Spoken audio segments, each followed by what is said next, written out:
Will discuss about class 12th relation function. So आज हम discuss करने वाले हैं रिलेशन फंक्शन के ऊपर। तो रिलेशन फंक्शन है क्या? सबसे पहले आप देखो इंट्रोडक्शन में आपको क्या बता रखा है। रिलेशन नाम से इंडिकेट हो रहा है, रिलेशन का मतलब है रिकॉग्नाइज करना, लिंक कनेक्शन को जनरेट करना। जब भी हम किसी से रिलेशन को जस्टिफाई करते हैं, फादर मदर रिलेशन की बात हो रही है, ब्रदर सिस्टर रिलेशन की बात हो रही है ना, कजन की रिलेशन की बात हो रही है। रिलेशन हमें पता है कि लिंक और कनेक्शन को बिल्डअप करा है, पर मैथ में कैसे दे रखा है वो हम समझने की कोशिश करेंगे। सबसे पहले आप देखो रिलेशन एंड फंक्शन की बात हुई है, और +1 में आपने ऑलरेडी पढ़ चुका है रिलेशन फंक्शन। जिन बच्चों ने +1 में मैथ पढ़ रखा है वो देखते ही समझ आएंगे, पर यहाँ पे मैं बताने की कोशिश करूंगा रिलेशन है क्या। आप देखोगे रिलेशन का नाम इन्होंने अभी मैंने बताया कि जो मैंने बताया था, रिलेशन जो बता रहा है बेसिकली वो एक कनेक्शन को रिकॉग्नाइज कर रहा है। उसने कहा रिलेशन जो रिलेटेड है रिकॉग्नाइजेबल कनेक्शन को जनरेट कर रहा है, कनेक्शन को लिंक को बता रहा है बिटवीन द टू ऑब्जेक्ट्स। जब दो ऑब्जेक्ट्स के बीच में, दो क्वालिटी के बीच में, दो पर्सन के बीच में कोई कनेक्शन लिंक आता है तो उसको हम रिलेशन बोलते हैं।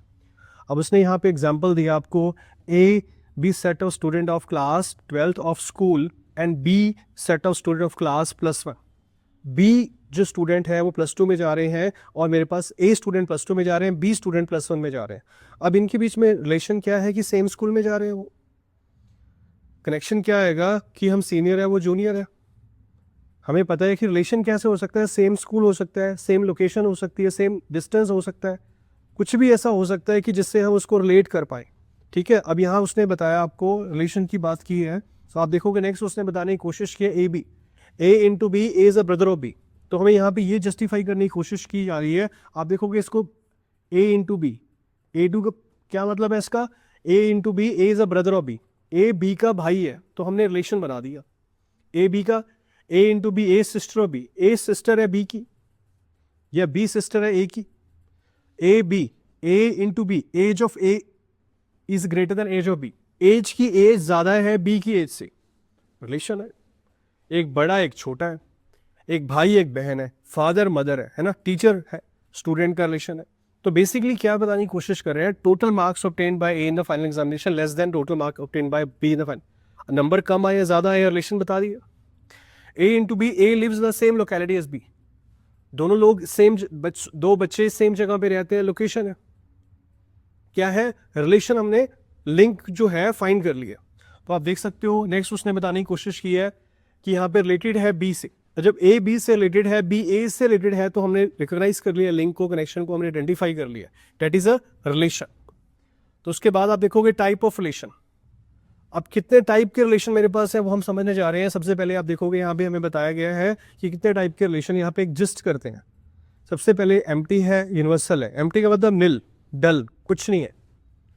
एम्प्टी का मतलब क्या है कि कोई रिलेशन नहीं है, वॉइड है, खाली है। क्या मतलब है इसका, आप देखोगे उसके पास में यूनिवर्सल कि सब कुछ है, इसके सारे एलिमेंट्स में एग्जिस्ट करते हैं, सारी कंडीशन एग्जिस्ट करती है, यूनिवर्सल है। तो सबसे पहले उसने हमें डिफरेंट टाइप के रिलेशन में बताया कि यहाँ पे ए जो है सबसेट ऑफ ए की बात भी हो रही है। मतलब क्या है कि जब भी मैं रिलेशन बताऊंगा, ए के अंदर जो एलिमेंट है उसके सबसेट है। और फाई का मतलब है कि वो नल है, वॉइड है, एम्प्टी सेट है। अब यहाँ पे ए सेट दे रखा है 1 2 3 4 आपको, A B, A minus B, मतलब हमें ऐसा नंबर चाहिए डिफरेंस 10 आए, पर ए की वैल्यू 1 2 3 4 है, तो यहाँ पे डिफरेंस 10 नहीं आ रहा, कंडीशन नहीं दे रखी, पेयर नहीं बन रहे, इसका मतलब एम्प्टी रिलेशन सेटिस्फाई हो रहा है। ए माइनस बी 10 नहीं हो रहा है। उसने कहा ए माइनस बी की वैल्यू जो है वो 0 से बड़ी है, ए माइनस बी मॉड की वैल्यू 0 से बड़ी है। इसका मतलब क्या है कि एग्जिस्ट कर रहे हैं, वो पेयर बन रहे हैं। अगर बन रहे हैं तो रिलेशन एग्जिस्ट कर रहा है, अदरवाइज नहीं कर रहा है। तो आप देख सकते हो डेफिनेशन 1 आपको दे रखी है, इसमें आपने बोला set A is called empty relation. Empty क्यों है, क्योंकि इसमें पेयर नहीं बन रही, कोई एलिमेंट एग्जिस्ट नहीं कर रहा है, इसका मतलब रिलेशन नहीं है। उसके बाद डेफिनेशन 2 में बताया यूनिवर्सल सेट, मतलब यहाँ पेयर बन रहे हैं, एग्जिस्ट कर रहे हैं, तो यूनिवर्सल रिलेशन है। ठीक है, उसके बाद ट्राइबल रिलेशन, जिसमें दोनों चीजें हो रही हैं, जिसमें एम्प्टी भी है और ट्राइबल भी है। बहुत बच्चे पूछने से दोनों में डिफरेंस क्या है।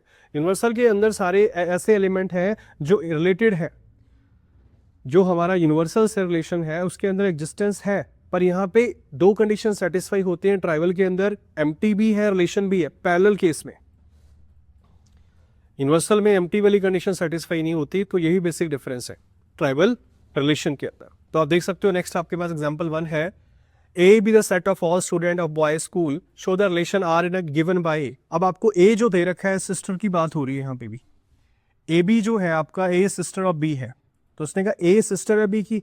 अब ऊपर बात हो रही है स्टूडेंट ऑफ बॉय स्कूल की, तो बॉय स्कूल में भाई बहन तो नहीं है, या तो भाई जा रहा है बहन जा रही है।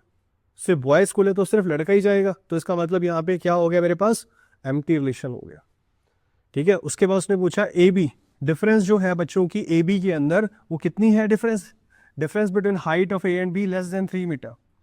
बच्चों की एज में 3 मीटर का डिफरेंस होता है। बहुत जगह हम देखते हैं बच्चे बहुत लंबे हैं, बहुत जगह बच्चे छोटे हाइट के होते हैं, तो यूनिवर्सल ये रिलेशन पूरी दुनिया में एग्जिस्ट हो सकता है, तो एग्जिस्ट कर रहा है यूनिवर्सल रिलेशन।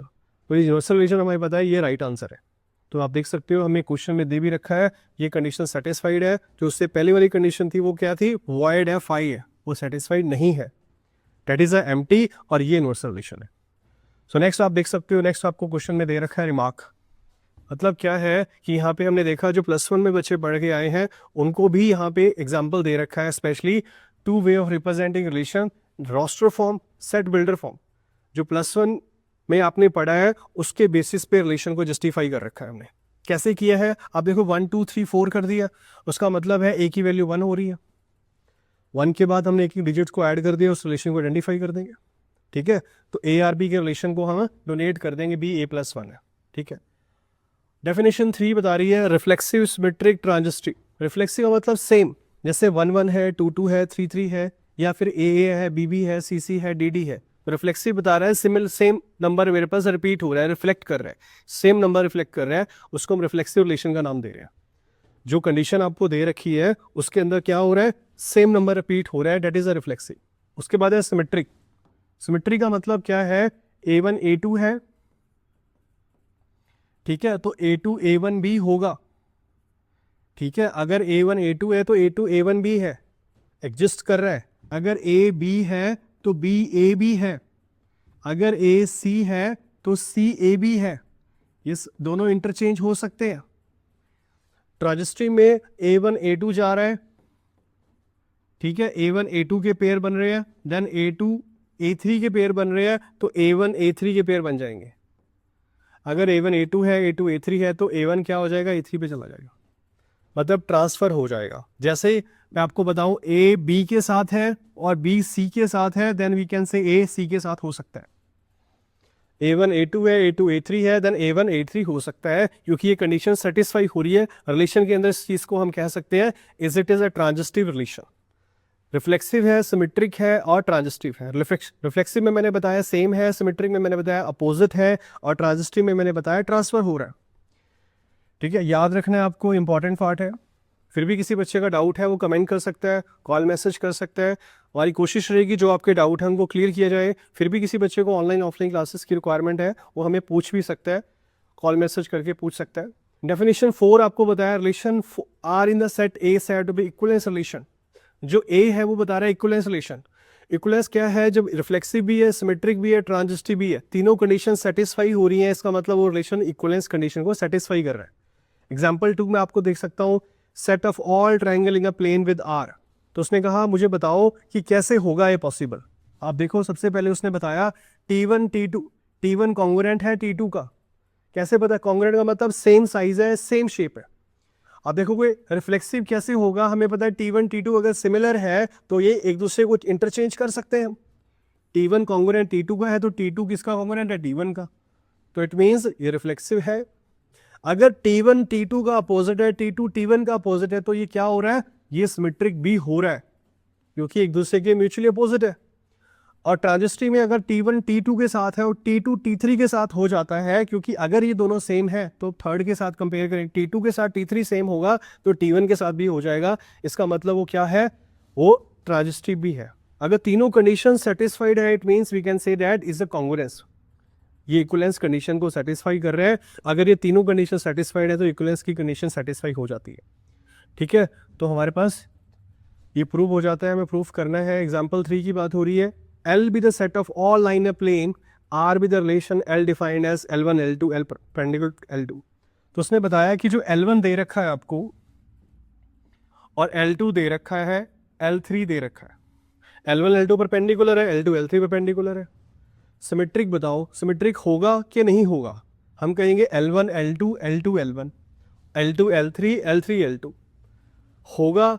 हम कहेंगे L1 L2 सेम नहीं है क्योंकि एक परपेंडिकुलर है और दो पैरेलल है।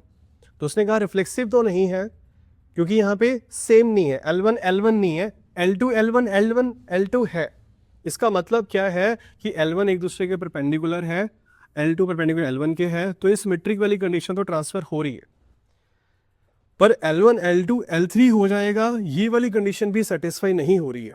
क्यों नहीं हो रही? क्योंकि दोनों पैरेलल हैं और L2 परपेंडिकुलर है। इसका मतलब ये है सिमेट्रिक है, ना तो ये हमारे पास रिफ्लेक्सिव है ना ही ट्रांजिस्टिव। ठीक है, तो हमने इसको सिर्फ कंडीशन को सेटिस्फाई करना है, बताना है। तो आप देख सकते हो L1 L2 है, L2 L3 है, L1 L3 है। जो नहीं है उसको हमने क्या लिखना है? It is not. जो है उसको लिखना है ये एग्जिस्ट कर रहा है। इसका मतलब है L1 पैरेलल टू L3 है, L1 L2 की कंडीशन सेटिस्फाइड है तो सिमेट्रिक है। ठीक है, तो ये पूछा उसने, हमने बता दिया। नेक्स्ट आपके पास आता है एग्जाम्पल 4।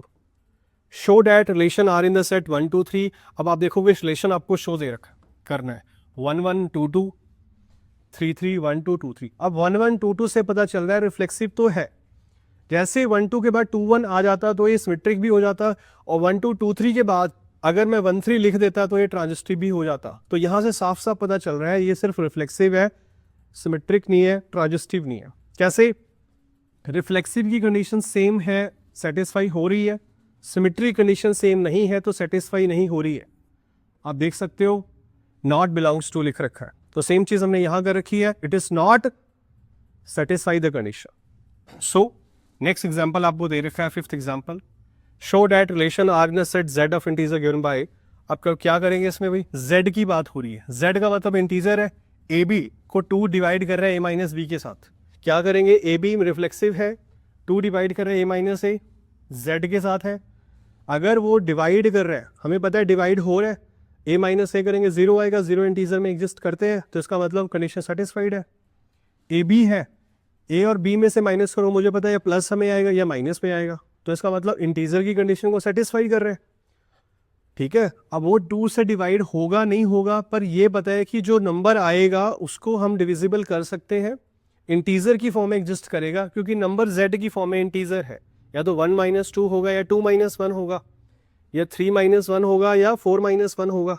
हम कोई भी कंडीशन लेंगे वो सेटिस्फाई हो रही है। आप 1 - 2 कर सकते हो, या 2 - 1 कर सकते हो, 3 - 1 कर सकते हो। हम 3 - 1 कर लेते हैं, 2/2, ये 1 आ रहा है, इसका मतलब सेटिस्फाइड है। ठीक है, तो मुझे पता है इस कंडीशन में हमें z दे रखा है, z हमारे पास r में से कोई भी नंबर ले सकते हैं। ठीक है, सो सिमेट्री की बात हो रही है ab bc, तो आप देखो a - b b - c। अब मैं जब माइनस करूंगा, मेरे को पता है 1 - 3 करूंगा, ठीक है, तो मेरे पास -2/1 आ रहा है, मतलब -2/2 आ रहा है। अगर मैं करूं 3 - 1 करूंगा तो मेरे पास क्या आएगा? 3 - 1 में 2/2 आएगा, यहाँ 1 आ रहा है, तो -1 इंटीजर में आते हैं, तो इसका मतलब ये भी कंडीशन सेटिस्फाई कर रहा है। सेम चीज मैं a - b b - c के साथ करूंगा तो ये भी डिविजिबल है और ये कंडीशन सेटिस्फाई हो रही है। ठीक है, तो कैसे पता चल रहा है हमें? हम उसको क्रॉस वेरीफाई करेंगे, ऑलरेडी हम इसको एक एग्जाम्पल से कर सकते हैं, हमें बस बताना है इट इज यस और नो। नेक्स्ट आपके पास आता है एग्जाम्पल 5 के ऊपर बेस्ड इवन इंटीजर पे क्वेश्चन है, +-2 +-4। तो हम देखते हैं अभी क्वेश्चन जो दे रखे हैं वो कैसे रिलेटेबल हैं, क्योंकि इक्वलेंस की कंडीशन की बात हो रही है। एग्जाम्पल 6 पे आते हैं, मैं क्लियर कर दूंगा आपको। Relation define set A1 to 6 जा रहा है। आपने देखा है AB है, A और B आइदर ऑड इवन। आपको ऑड का पता है 1 3 5 7 है, इवन का पता है 2 4 6 है, तो इक्वलेंस रिलेशन है 1 3 5 7 और दूसरा है इवन का 2 4 6। ये सबसेट क्या बन रहा है? ऑड भी है, इवन भी है। नहीं, तो मैं देख रहा हूँ मेरे पास नंबर है AA, सेम नंबर आ रहा है, तो मैं देख रहा हूँ मेरे पास सेम नंबर का मतलब क्या है? सेम नंबर का मतलब क्या है कि वैल्यू मेरे पास रिफ्लेक्सिव की है, AB की बात हो रही है, तो इसका मतलब वैल्यू किसकी है? सिमेट्रिक का है। पर यहाँ पे जो क्वेश्चन 1 to 7 दे रखा है, 1 to 7 के अंदर कोई वर्ड रिपीट नहीं हो रहा और म्यूचुअल अपोजिट भी कोई नहीं है, तो इसका मतलब अगर हमें सेटिस्फाई करना है तो हमें ये वाले नंबर्स लेने पड़ेंगे जो हम लेके दिखा रहे हैं। वो नंबर वो नहीं है यहाँ पे, पर ये होने चाहिए, पर वहाँ पे नहीं है, तो मैंने क्या लिखा? 1 3 5 7 ये सेपरेट है, 2 4 6 सेपरेट है। इनमें ना तो कोई कॉमन है और ना ही सिमिलर है, तो कोई कंडीशन सेटिस्फाई नहीं हो रही है। अगर ये वाला केस लेते हैं, ऊपर वाला ये सेटिस्फाइड है, इक्विवेलेंस है, पर नीचे वाला जो केस हमें दे रखा है, पूछा है, वो नहीं। ठीक है, सो फर्स्ट क्वेश्चन आपको बता रहा है 3x minus Y is equal to 0। तो 3x minus Y is equal to 0 का मतलब है कि 3x की वैल्यू y के इक्वल है।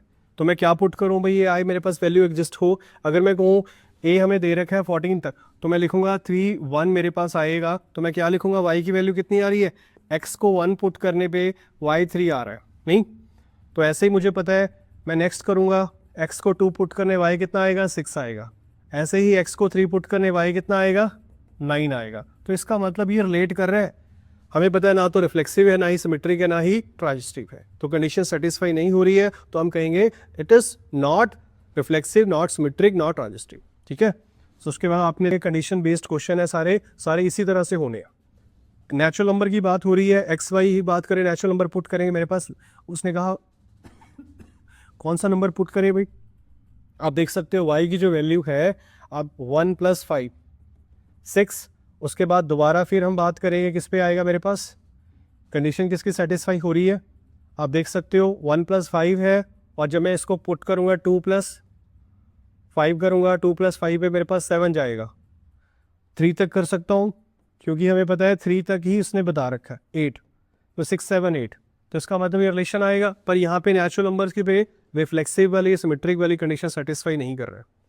सो अगर आपको ये वीडियो समझ आया है, आपको लगता है आपको समझ आ रहा है, आप मुझे कमेंट कर दो, मैं आपके लिए नेक्स्ट वीडियो बना दूंगा। अगर आपकी कोई डिमांड है, आप मुझे वो बता दो, मैं उसके लिए वीडियो बना दूंगा।